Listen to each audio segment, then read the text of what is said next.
बस कहानी की शुरुआत में हम तीन अलग अलग फैमिलीज को देखते हैं जो ढेर सारे पैसों को बर्बाद करने की कोशिश कर रहे थे क्योंकि इन्हें डर था कि पुलिस कभी भी इन्हें गिरफ्तार कर लेगी। अब इन तीन फैमिलीज में एक फैमिली थी ब्रिजेट और डॉन की, दूसरी फैमिली थी जैकी और बॉब की, और तीसरी फैमिली थी नीना और बैरी की। अब इस सिचुएशन को समझने के लिए हमें इस कहानी में 3 साल पीछे जाना होगा। एक दिन ब्रिजेट अपनी पड़ोसी मिंडी की पार्टी में गई, जहाँ उसे पता चला कि डॉन उनका घर बेचने वाला है। यह सुनकर वो फौरन अपने घर आई और डॉन से इस बारे में बात की। दरअसल डॉन एक नंबर का कामचोर है और पिछले कई महीनों से बेरोजगार बैठा है, और इसके चलते अब इनके सर पर $3 लाख का कर्ज भी है, और इस कर्ज को उतारने के लिए उन्हें इस घर को बेचना ही होगा। यहाँ ब्रिजेट कहती है कि हम दोनों कोई न कोई नौकरी ढूंढ लेंगे ताकि हमें घर बेचने की नौबत ना आए। अब अगले दिन ब्रिजेट ढेर सारे जॉब इंटरव्यूज पर गई, लेकिन सभी कंपनीज ने उसे नौकरी देने से इनकार कर दिया क्योंकि ना तो ब्रिजेट के पास कोई डिग्री थी और तो और उसकी उम्र भी काफी ज्यादा थी। अब उस शाम जब ब्रिजेट न्यूज़पेपर में जॉब आर्टिकल्स पढ़ रही थी, तब उसकी काम वाली बाई ने बताया कि उसका दिया हुआ चेक फिर से बाउंस हो चुका है। अब ये औरत ब्रिजेट के हालातों को जानती थी, इसलिए उसने ब्रिजेट को एक बैंक में साफ सफाई का काम दिलवा दिया। अब जब ब्रिजेट साफ सफाई करने के लिए सिक्योरिटी रूम में गई तो स्क्रीन पर दिख रहे कैश को देखकर उसका मुंह खुला का खुला रह गया। पर तभी इस बैंक का मैनेजर क्लोवर उसके पास आया और उसे चेतावनी देते हुए बोला कि इस बैंक के अंदर हर एक स्टाफ पर कड़ी नजर रखी जाती है, इसलिए तुम कुछ उल्टा सीधा करने का सोचना भी मत। इसके बाद ब्रिजेट बैंक के श्रेडिंग रूम में गई, जहाँ उसकी मुलाकात नीना से हुई। नीना इस बैंक में सभी फटे पुराने नोटों को बर्बाद करने का काम करती है।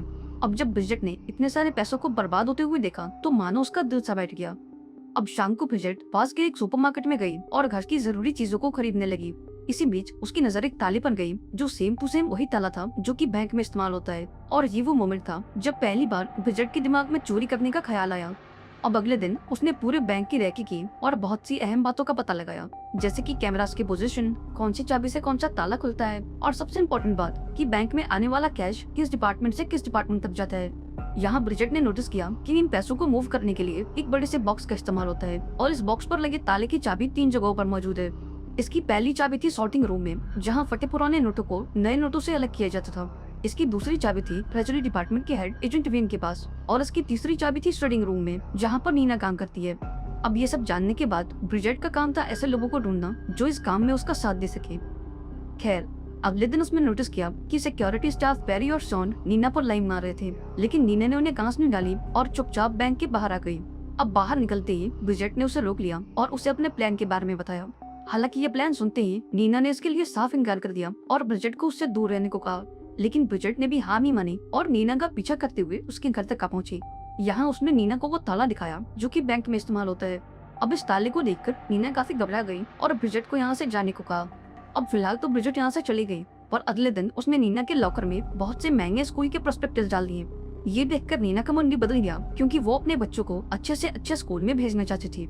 फाइनली वो ब्रिजेट के प्लान में शामिल हो गई और अब इन्हें केवल एक साथी की जरूरत थी, इसलिए इन्होंने जैकी नाम की एक लड़की को चुना क्योंकि वो काफी खुशमिजाज थी, इसलिए बैंक में किसी को भी उस पर शक नहीं होता। इसके बाद ये तीनों एक बार में पहुंचे और अपने प्लान को डिस्कस करने लगी। उन्होंने जैकी को पूरा प्लान समझाया और जैकी बिना कोई सवाल किए इस प्लान में शामिल हो गई। अब इस प्लान को अंजाम देने के लिए इन्होंने एक स्पेशल कोड बनाया और वो कोड था अपने आईब्रोज को टच करना। अब अगले दिन ब्रिजेट ने उस नए ताले को अपने बेल्ट में छुपा लिया और जैसे तैसे करके उसे बैंक के अंदर ले आई। अब लंच के दौरान ब्रिजेट ने वो स्पेशल इशारा किया और यहाँ नीना ने भी उसका साथ दिया, पर जैकी ने अपना सर ना में हिलाया, जिसका मतलब था कि वो इस प्लान के लिए तैयार नहीं है। अब पूछे जाने पर जैकी ने बताया कि मेरा दिल कहता है कि आज कुछ बुरा होने वाला है। ये सुनकर ब्रिजेट और नीना ने उसे खूब डांटा क्योंकि उसके चलते आज इनका प्लान फेल हो गया था। हालांकि शाम होते होते जैकी की बात सच हो गई क्योंकि आज ब्लोगर ने सभी एम्प्लॉयज का एक रैंडम सिक्योरिटी चेक करवाया और आज जैकी के चलते ये लोग पकड़े जाने से बच गए। अब अगले दिन इन सभी ने दोबारा से वही इशारा किया और फाइनली इस चोरी की शुरुआत हो गई। अब सबसे पहले ब्रिजेट इंस्पेक्शन रूम में गई और बड़ी सफाई से एक बॉक्स पर लगे ताले को अपने ताले से बदल दिया। इसके बाद वो जैकी से मिली और उसे उस बॉक्स का नंबर बताया जिसके ताले को उसने चेंज किया था। साथ ही उसने नीना को एक लिफाफा दिया जिसके अंदर उस बॉक्स का नंबर और उसका असली ताला मौजूद था।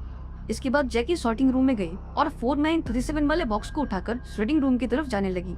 अब रास्ते में वो एक लिफ्ट के पास रुकी और अपने हाथों को इस तरह से एडजस्ट किया जिससे वो कैमराज में दिखाई ना दे।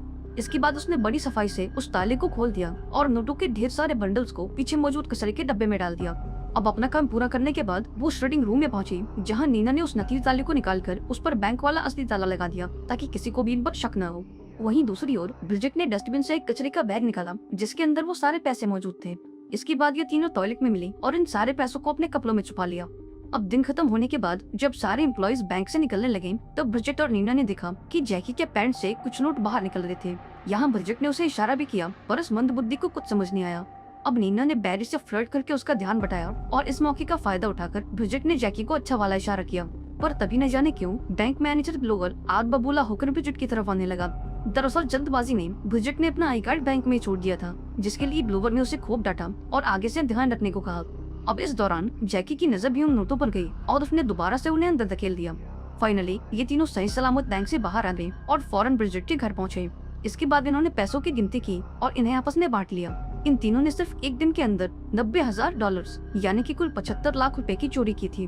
अब कितने सारे पैसे देखकर ये सभी खुशी के मारे पागल हो गए और एक दूसरे पर पैसों की बारिश करने लगे। लेकिन अगले ही पल डॉन कमरे में एंटर हुआ और इतने सारे पैसे देखकर उसका दिमाग भी सुन्न हो गया। अब ब्रिजेट ने उसे पूरी बात बताई, जिसे सुनकर डॉन को काफी गुस्सा आया। उसने ब्रिजेट को ये सब करने से मना किया, लेकिन ब्रिजेट ने भी साफ साफ कह दिया कि जब तक उनका कर्ज उतर नहीं जाता वो ये चोरियां करती रहेगी। अब अगले दिन नीना अपने शहर के सबसे बड़े स्कूल में गई और यहाँ अपने बच्चों का एडमिशन करवाया। वहीं दूसरी ओर ब्रिजेट डॉन के साथ बैंक में गई और अपने आधे कैश को बैंक में रखवा दिया। अब ऐसे ही दिन गुजरते गए और ये तीनों औरतें बैंक में लगातार चोरियां करती रहीं। अब चाहे बैंक में कितनी भी सिक्योरिटी क्यों ना हो, ये लोग चोरी करने का कोई न कोई रास्ता ढूंढ लेते। अब कुछ महीनों की चोरी के बाद ब्रिजेट के पास इतने पैसे हो चुके थे कि उसे अपना घर बेचने की कोई जरूरत नहीं थी। अब इस खुशी को सेलिब्रेट करने के लिए ये सभी एक बार में मिले, जहां नीना और डॉन ने ये सुझाव दिया कि अब उन्हें ये चोरी बंद कर देनी चाहिए, क्योंकि अब तक वो काफी पैसे इकट्ठा कर चुके हैं। हालांकि ब्रिजेट ने इसके लिए साफ इनकार कर दिया और इन दोनों से कहा कि हमें तो इतने पैसे इकट्ठा करने हैं जिससे हम अपनी बाकी की जिंदगी आराम से गुजार सकें। अब जैकी और उसका बॉयफ्रेंड भी ब्रिजेट की बात से सहमत थे, इसलिए उन्होंने चोरी करते रहने का फैसला किया। अब थोड़ा मनाने के बाद नीना भी इसके लिए राजी हो गई, लेकिन उसने ये शर्त रखी कि हम में से कोई भी इतनी महंगी चीज नहीं खरीदेगा जिससे टैक्स डिपार्टमेंट या फिर बैंक को हम पर शक हो। अब यहाँ तो ब्रिजेट ने ये शर्त मान ली, लेकिन अगले ही दिन वो एक ज्वेलरी स्टोर में गई और $60,000 की एक अंगूठी खरीद ली। लेकिन जब नीना को इसकी खबर लगी तो उसने ब्रिजेट के हाथ से वो अंगूठी छीनकर उसे टॉयलेट में फ्लश कर दिया। अब थोड़े दिनों बाद नीना इसी बाथरूम में ब्रिजेट का इंतजार कर रही थी ताकि वो उस बॉक्स का नंबर और वो असली ताला ले सके। लेकिन हर दिन के मुकाबले आज ब्रिजेट को आने में थोड़ी देरी हो गई और इस जल्दबाजी में जब उसने लॉक बैग नीना की ओर फेंका तो वो उसे कैच नहीं कर पाई और नकली ताले की चाबी गलती से बेसिन में जा गिरी। अब जरा गौर करो, उस नकली ताले की एक चाबी थी ब्रिजेट के पास और दूसरी चाबी थी जैकी के पास। लेकिन ये लोग जैकी से वो चाबी नहीं मांग सकते थे क्योंकि इनके पास उसका फोन नंबर नहीं था, और अगर ये चाबी लेने के लिए ऊपर जाते तो सिक्योरिटी को इन पर शक हो सकता था। अब यहाँ ब्रिजेट ने डॉन को फोन किया और उसे पूरी बात बताई। इसके बाद डॉन जैकी के बॉयफ्रेंड बॉब के पास गया और उसे जैकी को कॉल करके सब कुछ बताने को कहा। अब जब जैकी को ये बात पता लगी तो उसने ब्रिजेट तक चाबी पहुंचाने का एक नया तरीका ढूंढा। उसने इस बारे में बॉब को बताया और फौरन अपने काम पर लग गई। इधर डॉन ने ब्रिजेट को कॉल किया और उसे पूरा प्लान समझाया, लेकिन इस बीच ग्लोवर ने देखा कि ब्रिजेट काफी देर से टॉयलेट के अंदर मौजूद है। ये देखकर उसे शक हुआ और वो जांच करने के लिए टॉयलेट में आ पहुंचा। हालांकि ब्रिजेट डरने के बजाय ग्लोवर पर चिल्लाने लगी कि इतना गंदा टॉयलेट साफ करने के बाद भी उसकी सैलरी इतनी कम है। अब ब्रिजेट का ये रूप देखकर ग्लोवर भी काफी घबरा गया और फौरन टॉयलेट से बाहर आ गया। वहीं दूसरी ओर जैकी बिल्डिंग की लिफ्ट तक पहुंची और चाबी को एक च्युइंगम में लपेटकर उसे लिफ्ट के अंदर चिपका दिया। इधर ग्राउंड फ्लोर पर ब्रिजेट ने च्युइंगम से वो चाबी निकाली और फौरन नीना की ओर भागी। इधर नीना असली चाबी से उस नकली ताले को खोलने की कोशिश कर रही थी। ये देखकर बैरी उसकी मदद करने पहुंचा, पर वो भी उस ताले को नहीं खोल पाया। तभी यहाँ पर ब्रिजेट आ गई और बैरी का ध्यान भटकाकर उस चाबी को नीना की ओर फेंक दिया। हालांकि बैरी को इन पर शक हो गया क्योंकि नीना ने वो ताला खोल तो दिया था, पर उसकी असली चाबी अब भी नीचे लटक रही थी। अब काम के बाद बैरी नीना से मिलने गया और उसे पूरी बात बताई। उसने नीना से बोला कि तुम और तुम्हारे दोस्त बैंक में चोरी करना बंद कर दो, वरना मैं पुलिस को सब कुछ बता दूंगा। अब उस शाम ये तीनों बार में मिले, जहाँ नीना ने खुलासा किया कि बैरी को हमारे काले कारनामों का पता चल चुका है। अब यहाँ ब्रिजेट ने नीना को एक आइडिया दिया, पर उसे ये आइडिया बिल्कुल पसंद नहीं आया। दरअसल ये जानते थे कि बैरी नीना को पसंद करता है, इसलिए ब्रिजेट ने बोला कि अगर तू बैरी को पटा ले तो वो तेरी सारी गलतियां माफ कर देगा। अब पहले तो नीना इसके लिए नहीं मानी, पर थोड़ा फोर्स करने के बाद वो भी इसके लिए राजी हो गई। अब अगले दिन वो बैरी के घर पहुंची और उससे अपने प्यार का इजहार किया। इसके साथ ही उसने बैरी को अपनी टीम में शामिल होने का ऑफर भी दिया। हालांकि बैरी ने इसके लिए साफ इनकार कर दिया और नीना को यहाँ से जाने को कहा। अब अगले दिन ब्रिजेट ने बैरी को बाथरूम में घेर लिया और उसे लेक्चर देने लगी। उसने बैरी से पूछा कि तुम एक खूबसूरत लड़की और इतने सारे पैसों को कैसे ठुकरा सकते हो। लेकिन थोड़ी देर बाद नीना ने उसे बताया कि बैरी भी टीम में शामिल होने के लिए रेडी है। अब उस शाम ये सभी ब्रिजेट के घर पर मिले और चोरी के पैसों को 4 हिस्सों में बांट लिया। यहाँ नीना ने बैरी को थैंक्स बोला क्योंकि अब उन्हें अचानक से होने वाले सिक्योरिटी चेक के बारे में पहले से पता रहेगा। अब बातों बातों में ये दोनों काफी करीब आ गए और ब्रिजेट की अलमारी में एक दूसरे को किस करने लगे। वहीं दूसरी ओर डॉन ने सभी को समझाया कि वो इन पैसों को कैसे खर्च करें जिससे किसी को भी इन पर शक ना हो। अब ऐसे ही वक्त गुजरता गया और इन्हें चोरी करते हुए अब पूरे 3 साल हो चुके थे और अब इनकी जिंदगी पूरी तरह से बदल चुकी थी। अब एक दिन ब्रिजेट ने अपने घर पर एक पार्टी रखी जहाँ उसने एक अनजान आदमी को देखा। अभी वो इस बारे में कुछ सोच पाती कि तभी उसे नीना के एंगेजमेंट की खबर मिली और वो इस पार्टी को एंजॉय करने लगी। लेकिन अगले दिन जब वो बैंक में साफ सफाई कर रही थी तब उसने उस अनजान आदमी को ब्लोवर के साथ देखा। ये देखकर वो काफी डर गई और घबराहट के चलते उसने अपना सारा सामान जमीन पर बिखेर दिया और इस सामान में वो नकली ताला भी मौजूद था। हालांकि ब्रिजेट ने समय रहते उस पर अपना पैर रख दिया और लकीली किसी ने भी उस ताले को नहीं देखा। वहीं दूसरी ओर हम ब्लोगर को इस आदमी के साथ देखते हैं जिसका नाम मैंडलब्रॉड था और ये आदमी फेडरल बैंक का एक ऑफिसर था। यहाँ उसने ग्लोवर से कहा कि शायद आपके बैंक में चोरी हो रही है। इस पर ग्लोवर ने इस आदमी से कहा कि इस बैंक की सिक्योरिटी इतनी टाइट है कि यहाँ चोरी तो दूर एक परिंदा पर तक नहीं मार सकता। अब इस चोरी को साबित करने के लिए ग्लोवर ने मैंडलब्रॉड से कुछ सबूत मांगे, पर चूंकि मैंडलब्रॉड के हाथ खाली थी इसलिए वो सबूतों को इकट्ठा करने ब्रिजेट के मोहल्ले में जा पहुंचा। इधर डॉन ने भी मैंडलब्रॉड को देख लिया और ब्रिजेट को कॉल करके सरेंडर करने को कहा, लेकिन ब्रिजेट ने इसके लिए साफ इनकार कर दिया क्योंकि अगर नीना चोरी के इल्जाम में पकड़ी गई तो पुलिस उसे अपने बच्चों से दूर कर देगी। अब उस शाम इस पूरी टीम ने एक मीटिंग की जहां ये पता चला कि बॉब ने शेयर मार्केट में $10,000 से ज्यादा इन्वेस्ट किए थे और इसके चलते ये सभी लोग IRS के रडार पर आ चुके थे। अब यहाँ ब्रिजेट कहती है कि पुलिस के पास हमारे खिलाफ कोई सबूत नहीं है, जिस पर नीना कहती है कि हमारे घर में जो कैश पड़ा है उससे बड़ा सबूत और क्या ही होगा। अब इन सभी लोगों ने फैसला किया कि घर जाकर वो अपना सारा पैसा बर्बाद कर देंगे। इसके बाद हम जैकी और बॉब को देखते हैं जिन्होंने अपना सारा पैसा एक ट्रक में भरकर उसे बॉम्ब से उड़ा दिया, पर अभी ये दोनों देश छोड़कर भाग पाते उससे पहले पुलिस ने इन्हें गिरफ्तार कर लिया। वहीं दूसरी ओर नीना अपने पैसों को जलाते हुए पकड़ी गई, जबकि बैरी पैसों को अपनी कार में छुपाता हुआ पकड़ा गया। इधर पुलिस ने डॉन को भी पकड़ लिया जो अपने सारे पैसे टॉयलेट में बहा रहा था। हालांकि ब्रिजेट पुलिस के हाथों से बच गई और अपनी कार लेकर फरार हो गई, लेकिन वो इस बात से अनजान थी कि मैंडलब्रॉड उसका पीछा कर रहा है। अब उस रात ब्रिजेट एक होटल में रुकी जहाँ उसका सामना मैंडलब्रॉड से हुआ। यहाँ उसने ब्रिजेट से सरेंडर करने को कहा, जिस पर ब्रिजेट ने बोला कि तुम कोई पुलिस वाले नहीं बल्कि बैंक ऑफिसर हो, इसलिए अपने औकात में रहो, और इतना कहकर ब्रिजेट वहाँ से चली गई। वहीं दूसरी ओर पुलिस ने बाकी की टीम को इंटरोगेट किया पर किसी ने भी अपना मुंह नहीं खोला। अब यहाँ पुलिस वालों ने नीना पर दबाव डालने की कोशिश की, लेकिन इससे पहले कि वो कुछ बोलती जैकी ने उसका सारा इल्जाम अपने सर पर ले लिया।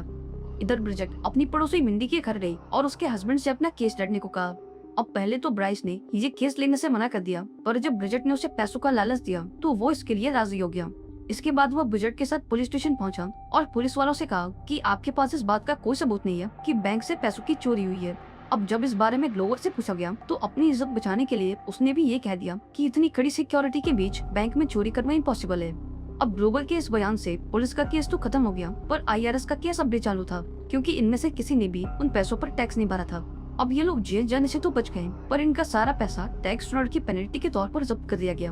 अब फाइनली सबने इस डील को एक्सेप्ट कर लिया और पैसे देकर आजाद हो गए। इसके बाद ये सभी लोग अपने अपने रास्तों पर निकल गए और पूरे 8 महीनों बाद ब्रिजेट, नीना और जैकी दोबारा से उसी बार में मिले। अब यहाँ ब्रिजेट ने इन दोनों को बताया कि उसने बार के स्टोर रूम में ढेर सारे पैसे जमा कर रखे हैं और इन पैसों की मदद से ये लोग अपनी बाकी की जिंदगी आराम से गुजार सकते हैं। आई होप आपको आज की कहानी पसंद आई होगी। अगर आपको ये वीडियो अच्छी लगी हो तो इसे लाइक कर देना और चैनल को भी सब्सक्राइब कर देना और मुझे कमेंट में बताना कि आपको इस कहानी की एंडिंग कैसी लगी। मिलते हैं अगली वीडियो में, पर तब तक के लिए be safe and keep chilling.